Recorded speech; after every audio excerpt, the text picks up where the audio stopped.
Hey, man, there's a goose on your desk. I like that touch. It's the SRGBOSS, the greatest American who ever lived, your host of Talk of the Universe. I'm joined on the back end by my personal consigliere, one half the LFF Tag Team Champions, Mr. Brian Wait for It Schmidt. And we are going to roll through this episode as there's a lot to cover. Schmidt, put up a post in the discussion group. Let people know if they want to vote. They're going to have to see all the details. A lot to cover. Schmidt, put up a post in the discussion group. Let people know if they want to vote. They're going to have to see all the details if they want their voices heard on Talk of the Universe. We got a lot of stuff. We're showing off some brand new foils. We're talking about GM's Corner for an extended period of time.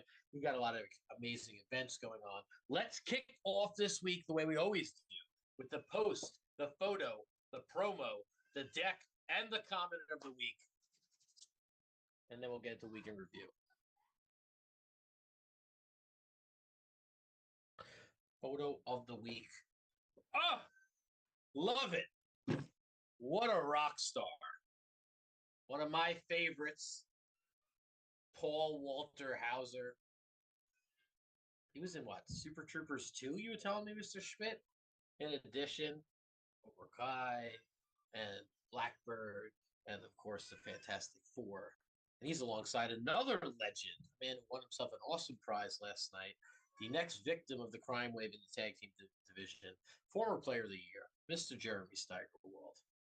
And Mr. Paul is getting his product. Thank you, Mr. Sammy the Draw Callahan, for getting me that contact information.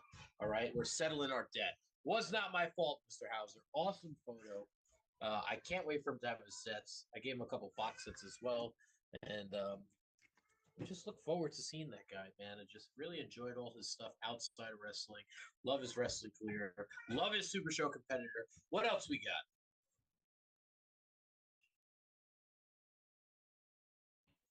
A lot of good promos this week.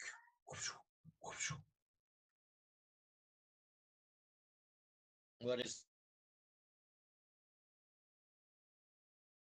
recently here in the LFF, I've seen a lot of posts, a lot of I deserve this, I should be in this conversation, this person should get this shot, I think this person's one of the best players.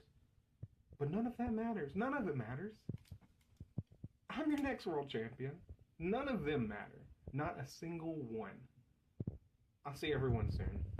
Recently here from the highest champ in the LFF. One of the best things going right now, Zach Ashley, your Grump Core champion and your Cookies Fortune holder.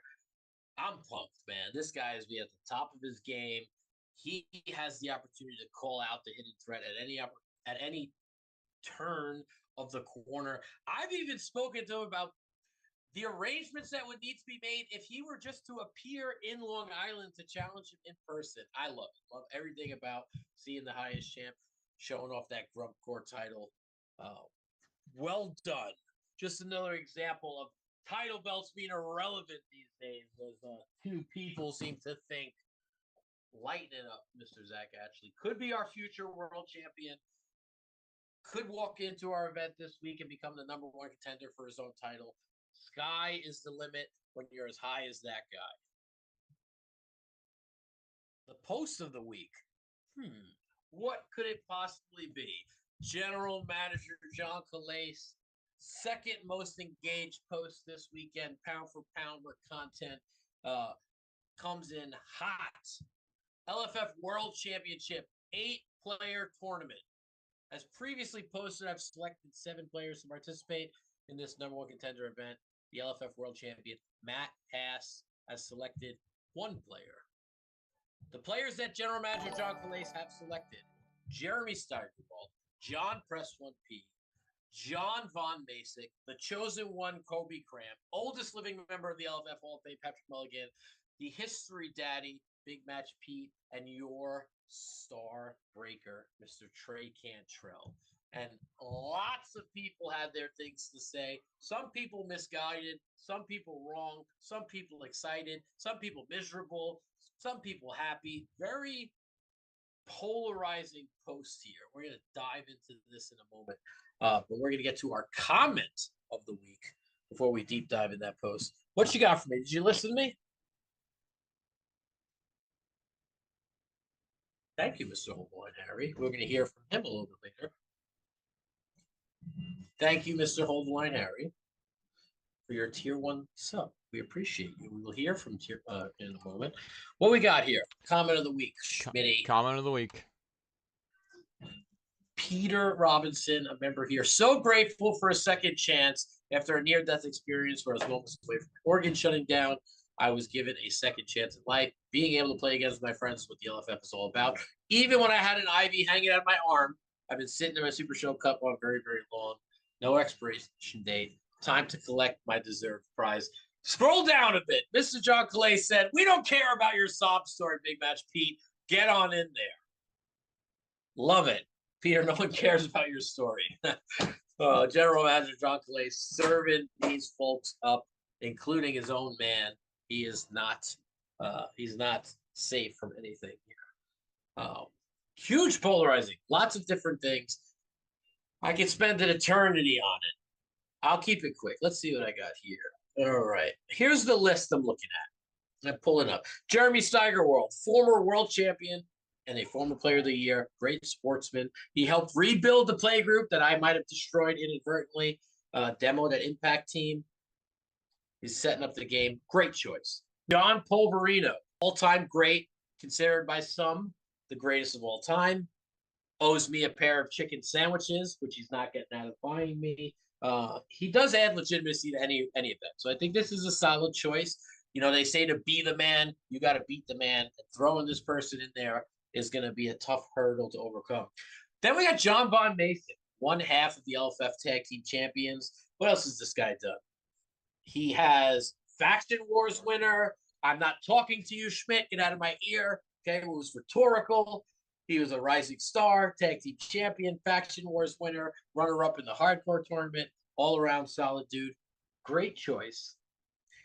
The chosen one, Kobe Cramp, current player of the year, current tag team of the year, dominates online play. He uses Yamato Hama and Random Guy to do it. And as we mentioned, he is considered the chosen one. Then there's Pat Mulligan, oldest living member of the LFF Hall of Fame. Another one who has near-death experiences every morning when he wakes up. There is charity done by everyone. This is General Manager John Calace's charity pick. But in all seriousness, Pat he's a pillar here. You know, he's gotten a couple chances at the big one. I think he's very deserving. Obviously leads the demo initiatives, goes above and beyond to help the community. You know, 5-0 at Captain Con. He's got one legit. Oh, this is so awesome. I can't wait to share this after. This is breaking as my phone is in my hand. That's amazing. But Pat Mulligan, solid dude, deserves a shot. Big Match Pete, former world champion, a Calace Cup winner, helps my children with the history homework. That is always appreciated. He came to locals, as he mentioned, with a literal IV in his arm. That was cool to see. Showed up at Captain Con. One of my favorite things that Pete has done as of late that many of you might not know, he showed up to Long Island Tabletop with pre-made demo kits. And I appreciate everybody that he's not the first or the only person to set up demo decks. But homeboy, Big Match Pete, set up demo kits with dice, rule books, and crowd meters to give out and help them out the whole weekend. And Long Island Tabletop, if you were there, was very, very successful. And this was a huge help. Big shout out to my man, Big Match Pete. Last but not least, on Calace's pick, Trey Cantrell, your current ring general, which means he's taking names every week with different characters, one of the best deck builders in the game, and one of my personal, and I'm not shy about this, all-around favorite people to talk and play Super Show with, period. Trey, I'm not shy about this. I'll tell you this all the time. I could spend hours with this dude. Competitive stuff, fun matches, great mind, great deck builder, great personality. What does this summarize to me here, folks? Every person on this list and lots of others would make a wonderful world champion. I think General Manager John Calace got it right. I also think Matt Hass got it right. A little payback for Grand Gathering, some might say. But the misfit is in the LFF World Title Contendership picture, and I would love to see it. Why have I spent so much time on this? Why is it the post of the week? There's so many things that people have to say. I'm going to do it real quick here. This is a tournament that might take months, might take weeks. Definitely won't be a one-day thing. Every person in here, in my opinion, is deserving. I think there are plenty of other people who are deserving, but I think people are overlooking the fact that this is not a one-on-one opportunity. This is not taking into consideration other opportunities that people have in the pipeline. I think it would have been a disservice for some folks who think that they've qualified by winning an event for them to be then put into this matchup. You know, if this is Calace Cup prize for Big Match Pete, so many people in the past have gotten a one-on-one shot. They don't have to go through 6 of the best players in the world. You could do the math and you can count on that. Job well done. Anybody here who's looking for some future shots for the LFF titles, just know that this is not the only opportunity out there. If you didn't get picked for this one, we hear you. We want to hear what you have to say. We want to hear who the audience thinks deserves to be a shot. But you just got to understand that there can't be instant gratification on every single little thing. There will be opportunities for everyone who deserves them. And then let's move on. What else we got? Week in review? No, let's not go to week in review yet. Let's go to a person that I had and selected, who many people might say is deserving of shots, is not. I personally feel Mike Benton, what a rock star, carried Sam Stanton at Captain Con. Awesome in his Rising Star debut, showing up weekly under the wing of the chosen one, some would say. Brings out biker version of Anarchy's Son. And I'm so glad this guy is in here putting in work, because I've been a big advocate of this. We've got guys like Todd Brooks who've advocated for their boy, Michael Bailey, give him some new perks. And he is putting in the absolute work here, Mike Benton, from the West Coast. Anarchy's Son version 2. If you are not familiar with it, whenever you discard cards from your hand specifically for cards or gimmick, your opponent discards the same amount. This is, to me, I mean, this could have very easily been whenever you discard any number, your opponent discards 1, and it would be 5. I mean, I'm so glad a guy like Mike Benton is busting this out and doing some damage with it, because he's been doing what I've been saying for a while, that this character is an absolute menace. Not only does it have the ability to make your opponent discard off your own effects, it also turns the match into a no DQ, which is very important. He's going with Pretty Paul. Solid choice all around. I haven't deep dived into some cool combos. Maybe ringside hook up at the pack. I don't know. I think there's a lot of cool stuff that you could do if you really look through it. But Petty Paul, never a bad choice.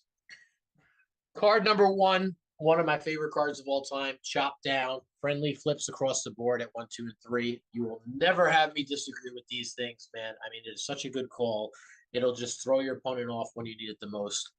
Toothbrush of Shininess, calling on the Fire Brigade. These let you draw cards. They turn on at crowd meter 1. Very nice little card advantage here. And Snap DDT Grapple. Snap DDT is one of the cards where when I don't know what skill card to play in my deck, if I got too many keywords, this is what I throw in there. Just solid all around. This is where I like what Mike has done. He has not gone all in on the gimmick. I'm not sure if that's a mistake, because he's done really well. I think he's had a top 4 and a second place finishing here. He's going with Expose the Turnbuckle and Puncher's Chance, 2 cards that let you search your deck, or your discard pile rather, for 2 cards with disqualification in the name, or shuffle your deck and draw a card. Only one of the one more time line. One more time makes you discard 2 cards and pick up 1 from your discard pile. I think I got to have 2 of those with Anarchy's Son's gimmick. I mean, what's going to happen when this guy plays one more time? He's going to play one more time. He's going to discard 2 cards from his hand. His opponent then buries 2 cards, and then he gets 1 back. So at worst, this is a you lose 2 cards, your opponent loses 2 cards. Not even counting the recovery ability. Then from there, we're going with Kickback. Kickback, solid card all around. However, I don't love this here. I like the Jaw Jammer and the Snap Cutter because it's no DQ. We got Roundhouse Rip Shot. This can be discard a card from your hand and draw 2. Guess what? I'm going to discard a card. You're going to bury a card. I'm going to draw the big swing that we have. Then we're leading into a Running Suplex. That's your second skill card. And a Swinging Single Leg Crab. Mike Benton, you got to love this guy. He's taken a huge pair of brass things out of the boxes, dropping them on the table, and saying, I'm barely playing stops. And when I do, they're turning on a crowd meter 1. So love this call. See if he has any way to pump up the crowd meter, or if he's just saying risk it for the biscuit. All right. Then Diminish Flock. This is such a good call. This is if you have another strike in play, discard 2 cards, pick up any card. My opponent would then bury 2. That is some powerful stuff right there. I think that there's a grapple version coming out, but not out yet. He's going to love that when that comes through. Reverse Head Drop. I'm hoping this is the updated version from the Grand Pack that gets the disqualification text. You get +2 if you have another grapple in play. If it is no DQ, which it is, you get additional +1. Schmidt, it does exist. Cosmic Crab. This one draws 1 card for each lead your opponent has in play.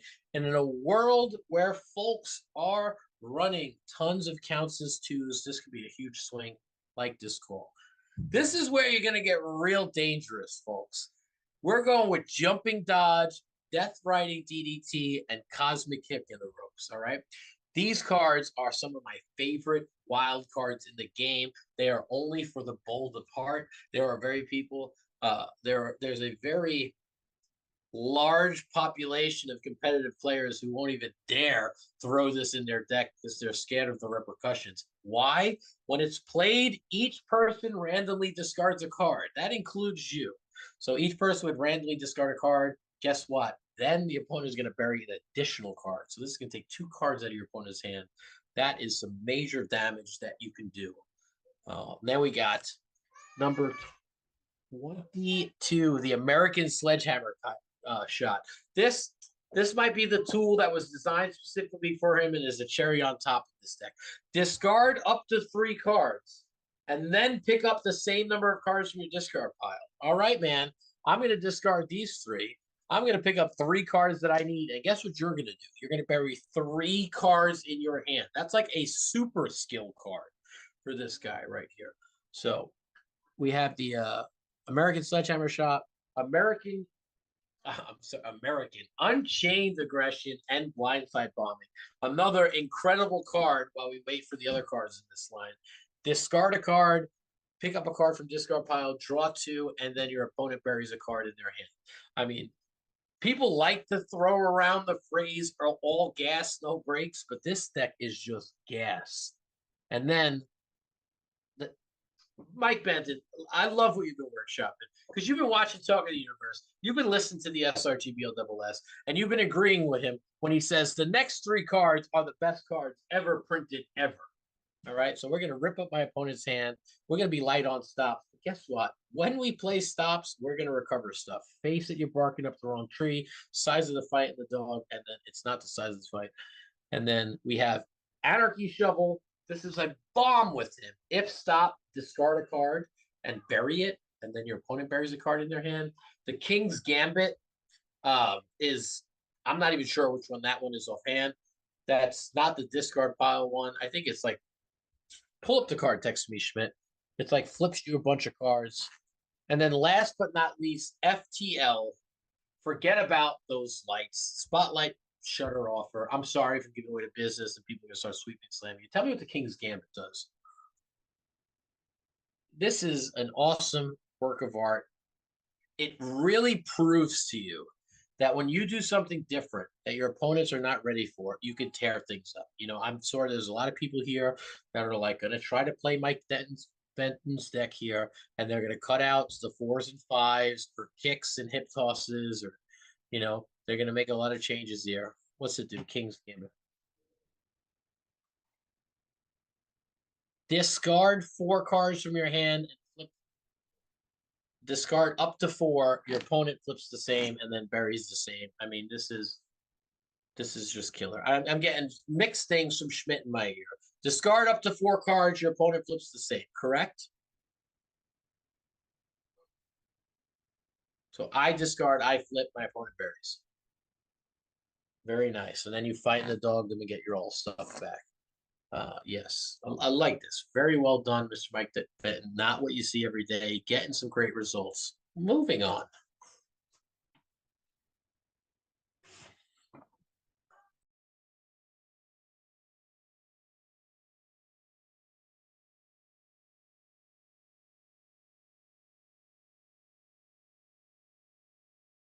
Folks, give the boss just a moment here.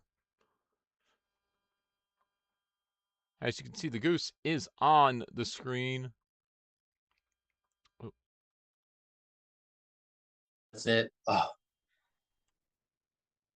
All right, so let's go into our week in review. We are going to start with Thursday night. Pull up our handy dandy scoring app.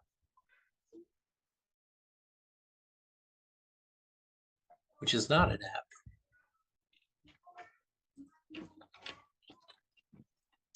It's like, oh, I'm so excited. This is what is so amazing about this game. Moments like this is what is so amazing about this game. I will share it as soon as I can, Mr. Schmidt. But I got a very promising message. All right, so we are looking for Thursday night. Was the boss fight number 9?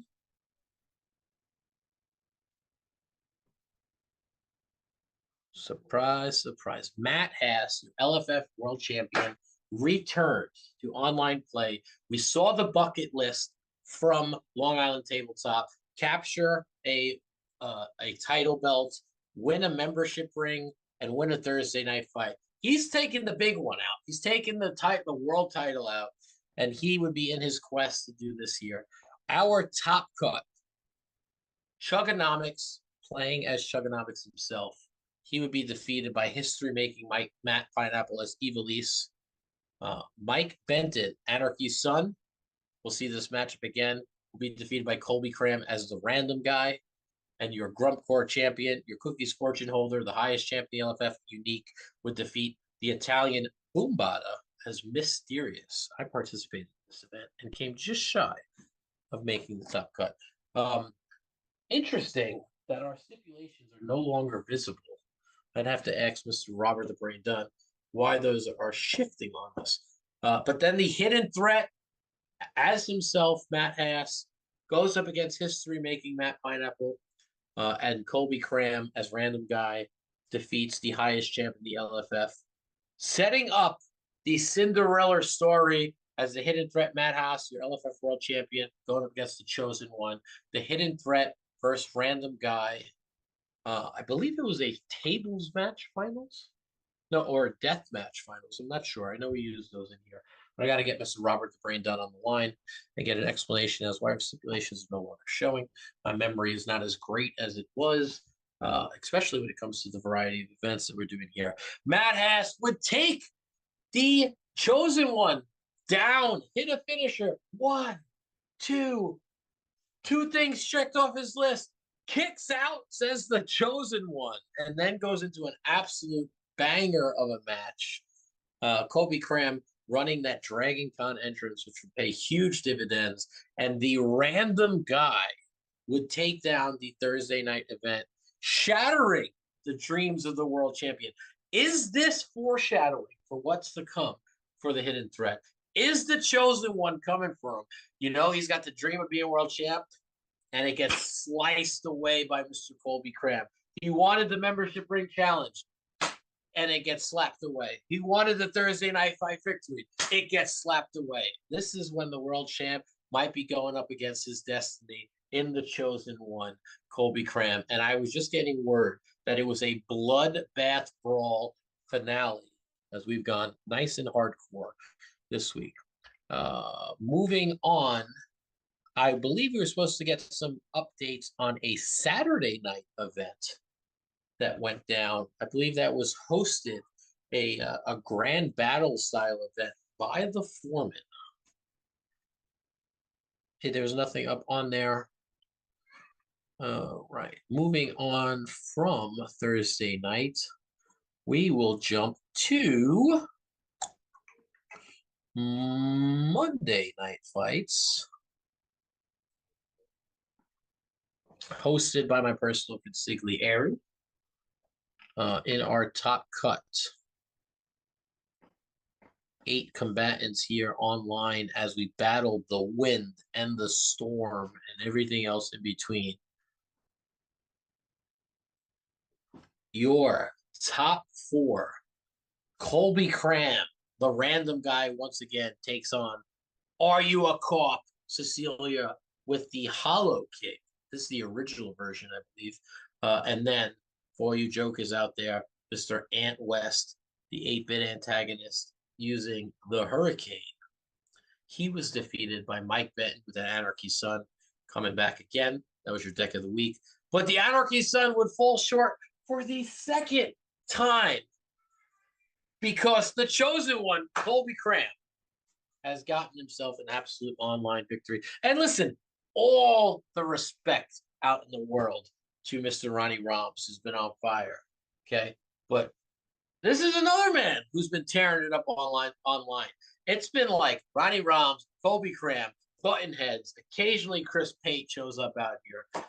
These two guys have definitely been on the war path when it comes to online events these weeks. And again, we're talking polarizing play styles here. You know, massive hand destruction from Ronnie Roms. He said, I'm not a one-trick pony. Let me bust out some other stuff. He went like 50% in on that promise at first. He was still kind of doing hand destruction. Then he went somewhere totally different, and he's still been on top. Colby Cram is like, you know what, folks? You tell me I'm only getting it done with Sticky the Salamander. And then, we got to push this guy to Worlds or else Colby Cram's going to play it every single week. Oh, we got to push this guy to Worlds or else Colby Cram's going to play Baby K. How many times are you going to start doing it? Are we going to start jumping random guy to Worlds from Project Spider? We going to start jumping Yamato Hama to Worlds for Project Spider? I don't know. I can't wait to see what you guys come up with.